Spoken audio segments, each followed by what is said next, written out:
मतलब सिर्फ कृषि तक ही सीमित नहीं रह जाना है, इससे भी आगे आपको बढ़ना है। अपना प्रोडक्शन का प्रसंस्करण करो, उसका पैकेजिंग करके उसको मार्केट में उतारो।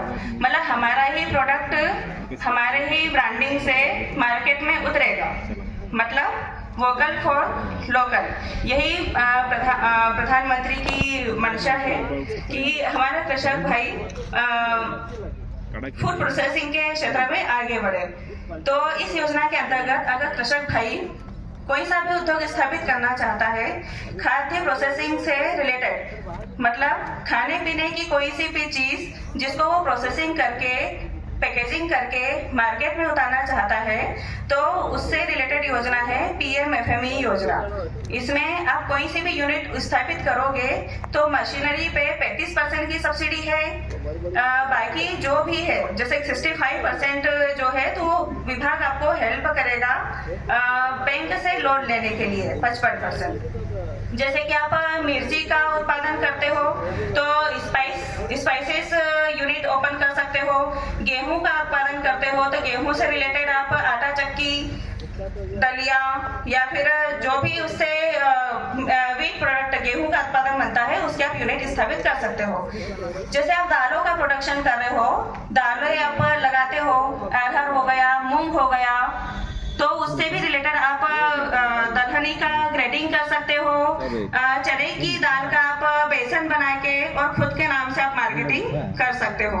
ये भी उससे भी आगे अगर आपको बढ़ना है तो दालों से आप नमकीन बना सकते हो, नमकीन उद्योग ओपन कर सकते हो। कोई सा भी उद्योग अगर आपको ओपन करना है तो उसमें मशीनरी पे 35% की सब्सिडी है, तो आप उद्यानिकी विभाग से संपर्क कर सकते हो। दलहनी के अलावा आप मिल्क प्रोडक्ट पे भी, जैसे कि आपके गांव में अगर पशुपालन ज्यादा हो रहा है तो आप मिल्क का कलेक्शन करके घी की यूनिट ओपन कर सकते हो, मावा यूनिट ओपन कर सकते हो। पनीर के लिए, इन चीजों के लिए आप यूनिट स्थापित कर सकते हो। अभी आजकल वीगन का बहुत ज्यादा ट्रेंड चल रहा है। जैसे कि विराट कोहली ने जब से स्टेटमेंट दिया है कि मैं वीगन चीजें फॉलो करता हूँ।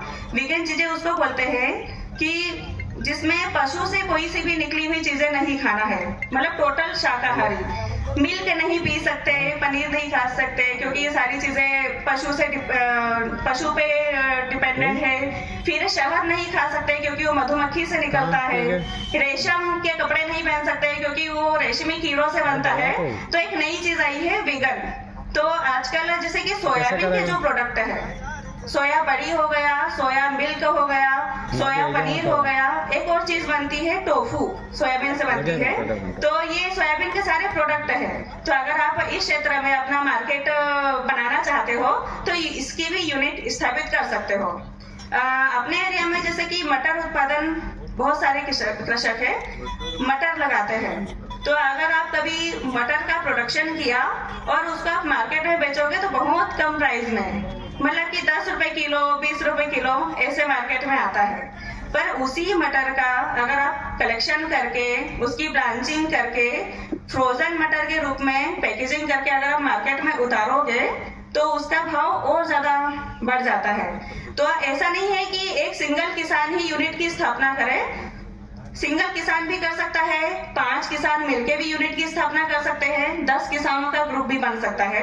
तो आपको कृषि से एक कदम आगे बढ़ना ही होगा, तो ही आपकी आय दुगुनी होगी। बाकी कृषि तो आप कई सालों से करते आ रहे हैं।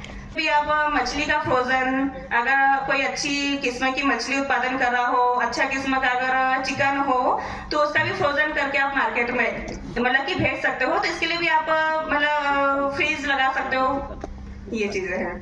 तो जो भी किसान अगर यूनिट स्थापित करना चाहते हैं तो अपने अपने विकास खंड के RHO उद्यानिकी विभाग के अधिकारियों से संपर्क कर सकते हैं। सभी अधिकारी आपका फुल सपोर्ट करेंगे। अगर आपको DPR चाहिए, उसकी कोटेशन चाहिए तो वो भी आपको अवेलेबल कर देंगे।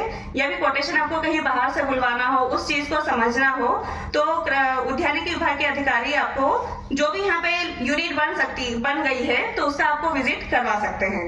Thank you.